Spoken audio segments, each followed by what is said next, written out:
Listen closely, dear reader, for I am about to tell you the most extraordinary tale of perseverance you may ever hear. A story so remarkable, so utterly unbelievable, that had I not witnessed the evidence with my own eyes, I myself might have dismissed it as pure fantasy. This is the story of a woman who heard the word no 127 times and changed the world anyway. Once upon a time in the autumn of 1952, there lived a young woman named Dorothy Mae Henderson in a modest apartment on the south side of Chicago. She was 32 years old, unmarried, a fact her mother reminded her of with clockwork regularity, and she possessed a dream so audacious, so absolutely preposterous for a woman of her station, that most folks simply laughed when she spoke of it. Dorothy wanted to become a published novelist. Now I know what you're thinking.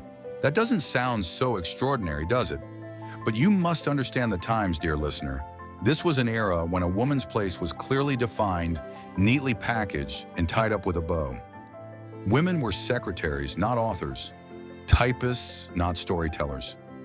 And certainly a colored woman from the South Side had no business dreaming of seeing her name embossed on the cover of a book that would sit in bookstore windows across America. But Dorothy Mae Henderson was not like most women. She worked 6 days a week at Marshall Field's department store, standing behind the cosmetics counter with a smile painted on, as carefully as the rouge she sold to well-to-do ladies who barely looked her in the eye. Her feet ached something terrible by closing time. But every evening, every single evening without fail, she would ride the streetcar home, heat up a simple supper, and sit down at her rickety kitchen table with her typewriter. That typewriter was her most prized possession, a second-hand Underwood that stuck on the letter E and required an extra firm punch on the spacebar. She had saved for 8 months to buy it from a pawn shop on State Street, and she treated it like some women treated their pearl necklaces. The story she was writing was called The Invisible Crown, and it was about a young Negro girl growing up in Mississippi who discovered she had a gift. She could see people's true hearts just by looking into their eyes. It was part fantasy, part autobiography, and entirely from her soul. On November 3, 1952, Dorothy completed her manuscript, 347 pages. She had typed every single page at least 3 times, correcting, perfecting, polishing until her fingers had permanent indentations from the keys. With trembling hands and a heart full of hope, she mailed her manuscript to the first publisher on her carefully researched list, Thornton & Sons Publishing House in New York City. The rejection letter came back in 17 days. Dear Miss Henderson, it read, while we appreciate your submission, your work does not fit with our current publishing needs. We wish you the best of luck in your future endeavors. The words were polite, but they stung nonetheless. Dorothy allowed herself exactly 1 evening of tears, and then she mailed the manuscript to publisher number 2. Rejection number 2 arrived in 19 days. Then came number 3, number 4, number 7, number 12. The market isn't interested in stories about colored girls, one editor wrote with startling bluntness.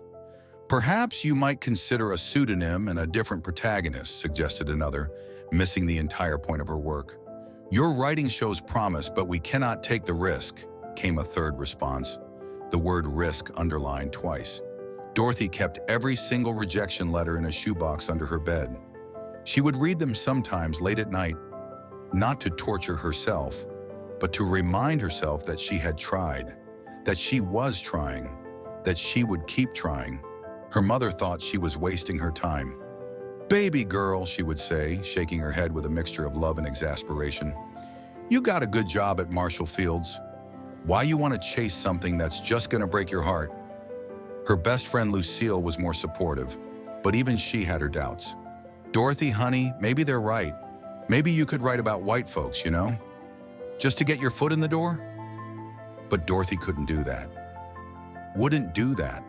The invisible girl with the invisible crown had to be exactly who she was, or the story meant nothing. The rejections continued through 1953, 23 that year alone. Dorothy kept working at Marshall Fields, kept smiling at customers, kept typing late into the night, revising, improving, believing. In 1954, she received 31 rejections, Some publishers didn't even bother with a personalized letter anymore, just a pre-printed slip of paper that said, "Not suitable for publication." By 1935, Dorothy was 35 years old. She had been rejected 96 times. The manuscript was getting worn from being mailed so many times. She had to retype sections that had become smudged or torn. Her younger sister got married that June. At the wedding reception, an aunt pulled Dorothy aside and said with wine-loosened tongue, "Don't you think it's time to give up on this silly writing business and focus on finding a husband? You're not getting any younger, dear." Dorothy excused herself, went to the powder room, and cried for 10 minutes. Then she fixed her makeup, returned to the party, and danced until her feet hurt even worse than they did after a full day at the department store. The very next week, she mailed her manuscript to publisher number 97. Rejection, number 98. Rejection, number 99. Rejection. People started to whisper about her. "Poor Dorothy," they'd say. "She's become obsessed. Someone should tell her to stop. It's getting embarrassing." But Dorothy had stopped listening to people years ago. She listened only to the voice of that little girl in her story, the one who could see into hearts, the one who knew that what made you different was exactly what made you powerful. Rejection number 100 came on a Tuesday in October 1955. Dorothy stared at that letter for a long time. 100 rejections. It seemed impossible that she'd endured so many. It seemed even more impossible that she was about to send out number 101. But she did. And 102, and 3, and 4. In December of 1955, Dorothy received rejection number 127. This one came from a small publishing house in Boston she'd never heard of before. Cornerstone Press. The letter was brief and impersonal, and Dorothy filed it away in the shoebox with all the others. That shoebox was full now. She had to get a second one. On January 8, 1956, Dorothy was working the morning shift at Marshall Fields when a clerk from the administrative office found her. "Miss Henderson, you have a telephone call. They said it's urgent." Dorothy's heart dropped. Urgent calls were never good news. She rushed to the phone, her mind racing with possibilities. Her mother? Lucille? "Hello, this is Dorothy Henderson." "Miss Henderson! Oh, I'm so glad I reached you." The voice on the other end was male, Eastern accent, speaking so rapidly she could barely understand him. "This is Robert Ashworth. I'm calling from Cornerstone Press in Boston." Dorothy's stomach lurched. "Yes? Miss Henderson, I must apologize profusely for the rejection letter you received from us last month. There was a terrible mix-up in our office. You see, that letter was sent by our previous acquisitions editor, who has since, well, let's just say he's no longer with the company. I discovered your manuscript in our rejection pile, and Miss Henderson," his voice rose with excitement, "I stayed up all night reading it. All night. I couldn't put it down." Dorothy couldn't breathe, couldn't speak, couldn't move. "Miss Henderson, are you there?" "Yes," she whispered. "I'm here." The Invisible Crown is extraordinary. It's revolutionary.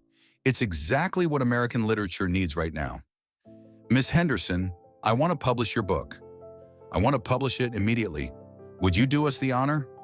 The cosmetics counter spun around her. The telephone felt like it weighed 1,000 pounds. "Yes," she said, and then louder, "Yes, yes, I would be honored." What happened next, dear reader, is the stuff of legend. The Invisible Crown was published in September of 1956.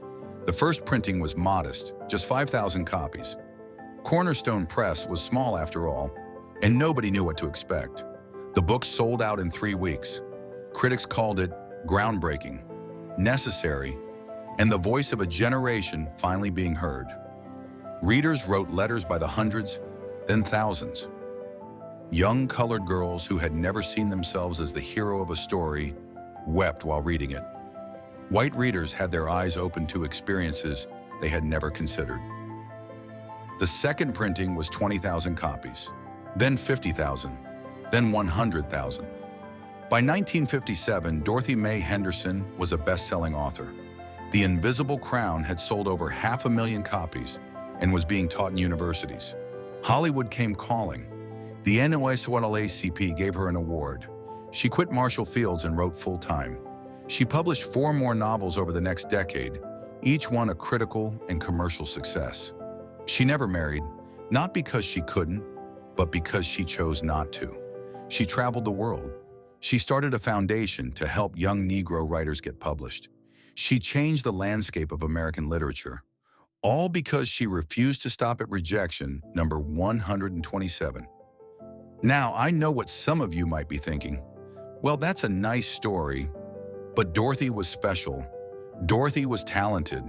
That wouldn't work for me. But here's the truth that Dorothy herself would tell you. She wasn't special. She was simply stubborn. She was simply willing to fail more times than most people are willing to try. Every single one of those 127 publishers was wrong about her. Every single person who told her to give up was wrong. Every single doubt, every cruel comment, every rejection. Wrong, wrong, wrong. The only thing that would have made them right was if Dorothy had stopped trying. So I ask you now, dear reader, what have you given up on after 5 tries? After 10? After 20? What dream have you buried because someone told you it was impossible? What masterpiece is sitting in a drawer somewhere because you received a few rejection letters and decided that was the universe telling you to quit? Dorothy Mae Henderson's story is not just her story. It's a blueprint. It's a challenge. It's proof that the only true failure is surrender. So here's what I want you to do. Think of that dream you abandoned, that goal you decided was too hard, that ambition that seemed too audacious. And I want you to try one more time, just one more. Send that submission, make that phone call, take that risk. Share this story with someone who needs to hear it. Comment below and tell me, what will you try one more time? What's your 128th attempt going to be? Because somewhere out there, your Robert Ashworth is waiting. Your yes is coming. Your dream is possible. But only if you don't stop at rejection 127.